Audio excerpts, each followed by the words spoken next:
Hey everybody, we are here in the Yamaha room to go with the second video in the series for the Happy Birthday unit.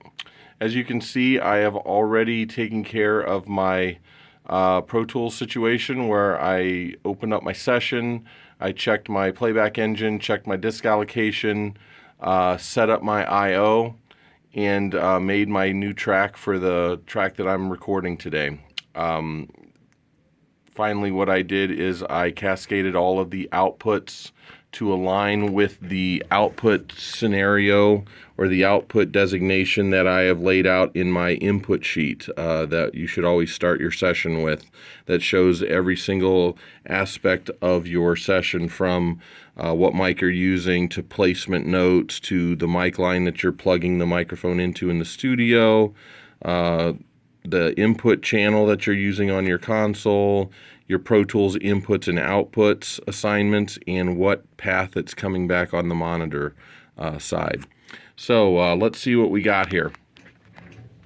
When I go to my Yamaha, I first of all want to make sure that I'm in the monitor section or the monitor path, so I'm going to go ahead and go to the second layer. We know that the Pro Tools outputs feed the monitor inputs of the console. So Pro Tools output 1 would feed monitor path 1, Pro Tools output 2 goes to 2, 3 to 3, 4 to 4, so on and so forth.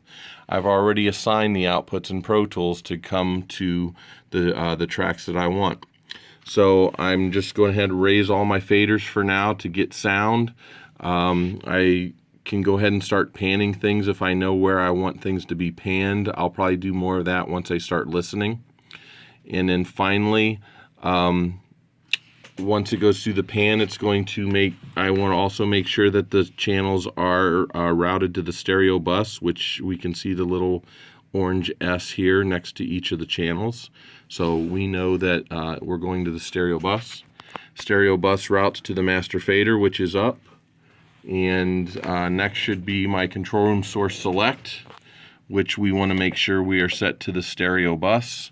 And when I hit play and turn up my volume, I should hear sound. So let's see what we got here. Awesome, we've got sound. So now it's time to go ahead and start making my monitor path mix for the control room. So I'm going to do that by adjusting the faders first.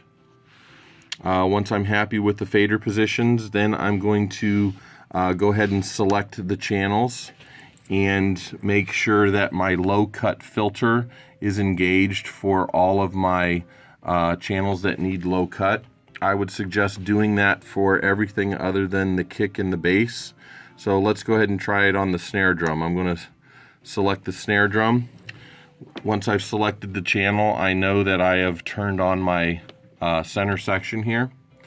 And by hitting the display, I can now see the EQ section of the channel that I have selected. I'm going to make sure the EQ is on. And then I'm going to come down here to the EQ section, or to the knobs in the EQ, and I'm going to make sure that I adjust the filter. And in order to do that, I've got to push on my knob here, and to make it go to the different settings in my EQ, I can go from shelving to filter. And as you can see, I can go ahead and adjust the filter as far up or as far low as I need it.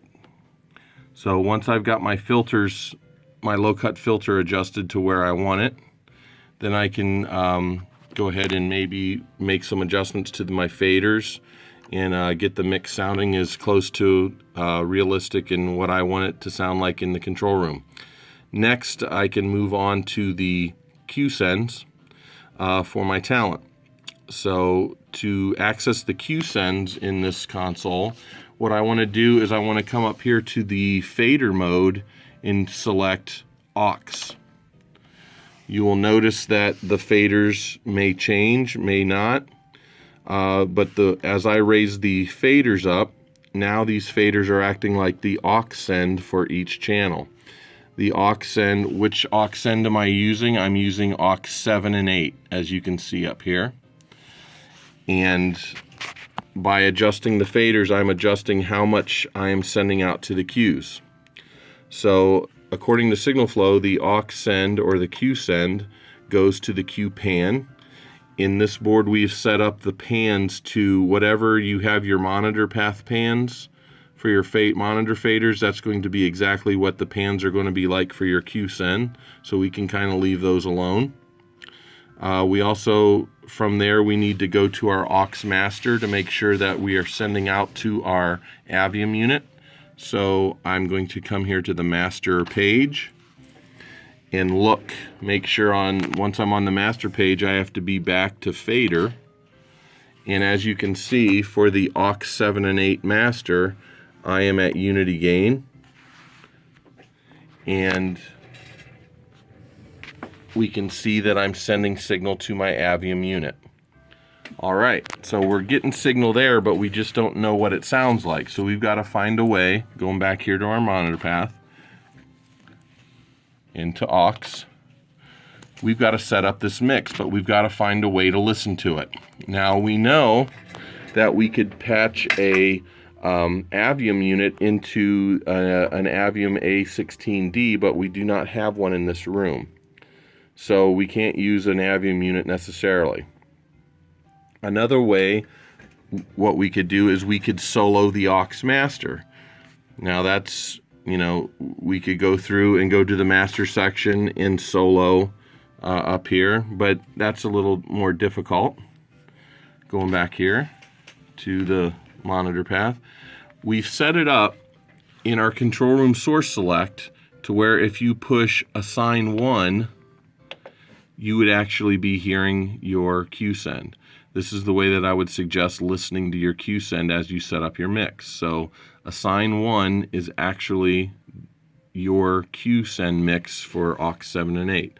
By raising the control room volume, we can now adjust our faders and create the blend that we want for our cue mix and to make our talent happy. In the next video, we're going to talk about how to set up the microphone and route the input path to Pro Tools, and we'll be ready to start recording. All right, we'll see you later. Bye.